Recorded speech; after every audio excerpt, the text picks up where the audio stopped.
Alzheimer's disease affects millions of people in the United States, and so often it can be hard to detect the signs of memory loss. Yeah, early detection can make a significant difference in living with the disease, but many families struggle just to take the first step. That's why a new campaign by the Alzheimer's Association aims to ease the conversation about the disease. Joining us now, David Huckabee, Vice President of Programs of the Alzheimer's Association of the Central and North Florida chapter. Thanks for being here. Thank you for having me. Appreciate it. This is such an issue surrounding our families. Everyone knows someone who's been affected by Alzheimer's. What are some of the early signs of it and some of the new ways to detect it even earlier? Well, so many people go into panic mode every time they forget somebody's name or they misplace their keys. And we really want to talk about, with the Alzheimer's Association, the difference between normal aging, which as we all age, our brains age along with the rest of our bodies, and when that becomes something that really affects somebody's daily life, where you're forgetting the keys more often, you're getting lost on the way to a store that you're used to going to,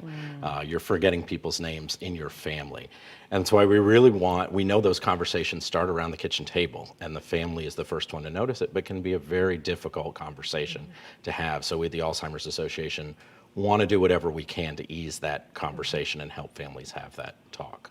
And we were talking, I was telling you, my grandfather died from Alzheimer's in 2001, and so many advances have been made since then. And you also want to remove the stigma, and that's part of what you're doing. Tell us about that. Well, and so for so many years, and my grandmothers were diagnosed in the mid-90s, and it was just not something we talked about. Alzheimer's has been a diagnosis for over 100 years, but it's not something families felt comfortable talking about.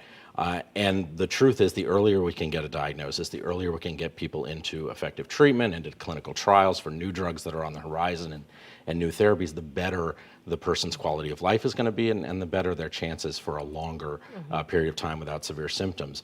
So a lot of the advances have come in that early detection, early diagnosis, and getting people the help they need earlier in the disease process, not waiting until the person's really lost a lot of their cognitive function.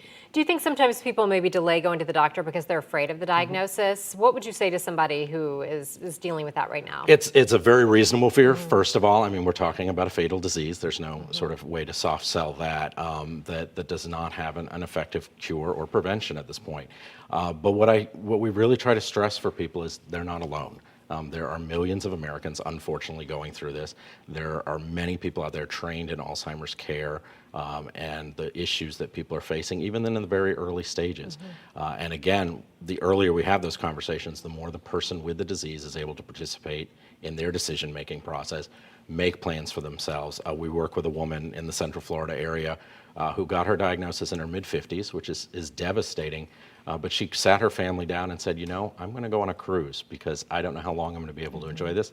Last time I spoke to her, she'd been on 5 cruises and was enjoying life. She's got this horrible diagnosis that she has to face, but she's making the best of her life. And that's really thanks to her reaching out, talking to her doctor, talking to social worker, counselors, making her legal and financial plans in order, and then enjoying life as much as she could.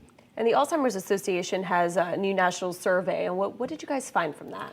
Well, what we found is there's sort of a disconnect that doctors feel that cognitive functioning needs to be tested on a regular basis. People going to the doctor feel cognitive functioning needs to be tested on a regular basis, but somehow that's not happening. That a minority of people feel it's actually happening.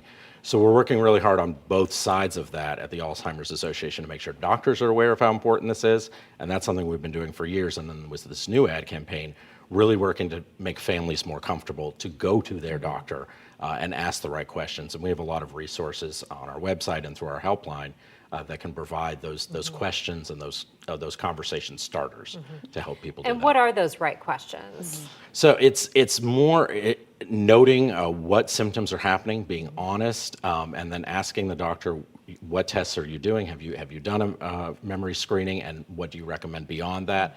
So often, from my personal experience, you go to the doctor and you feel their time's very important and feeling rushed, and we don't want to ask those extra questions. So a lot of times it's just asking the questions about what you've noticed in your loved one or yourself when you go to the doctor, and being thorough and being willing to take the extra time. There's not necessarily a specific question. It'll depend on the situation, but being confident enough to know that these are important questions and they don't want to be ignored. All right, David. And so we can find those resources at which website again? So alz.org, ALZ is in Alzheimer's.org, and then our 24-hour helpline is available with dementia care experts answering the phone round the clock, 365 days a year. That number is 800-272-3900. It's a really important resource for caregivers and for people going through this. Well, thank you for being here. We'll have that on clickorlando.com/news6 at 9 as well. Great, thank you so much.